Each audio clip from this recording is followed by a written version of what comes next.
We're going to go a little bit deeper into Laplace transform.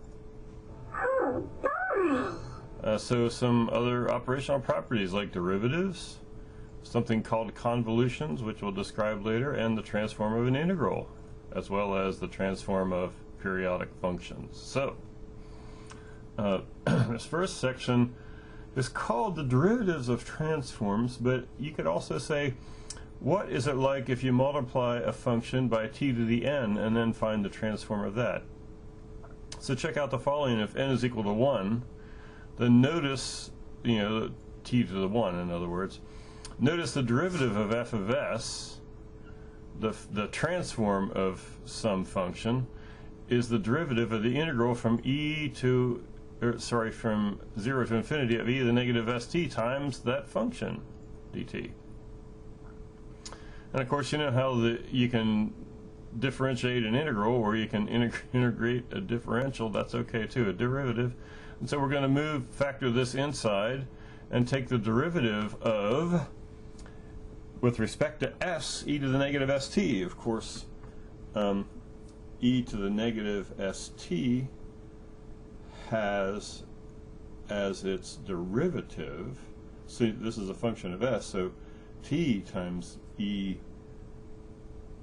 actually negative t times e to the negative st f of t. So we get an extra factor of t in there because t, after all, is a constant relative to this s. And so we wind up with the negative of the integral from 0 to infinity of e to the negative st times an extra t, that's t to the 1, see,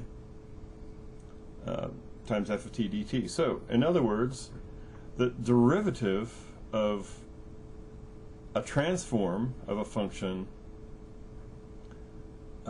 is the negative of the Laplace transform of t times the function f of t. So how unusual is that? So in other words, the Laplace transform of t times some function of t, which is what we sort of wound up with except for the sign, is equal to the negative of, so you put the sign on the other side, is equal to the negative of the derivative of the Laplace transform of that function. That's this. Only, of course, the negative of it, because we put the negative on that side. How unusual is that?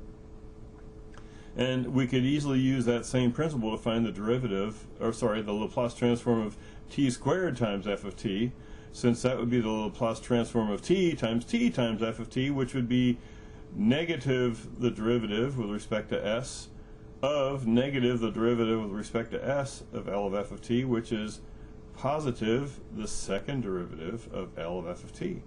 And the process can continue as this theorem states, and that theorem is called 7.8 derivatives of transforms. It's really also about how to find the transform of t to the n times f of t.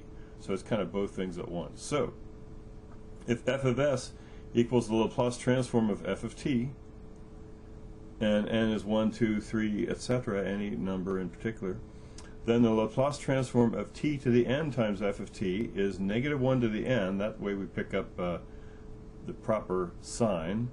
Negative 1 to the n times the nth derivative of f of s, whatever that may be. I hope you think that's cool.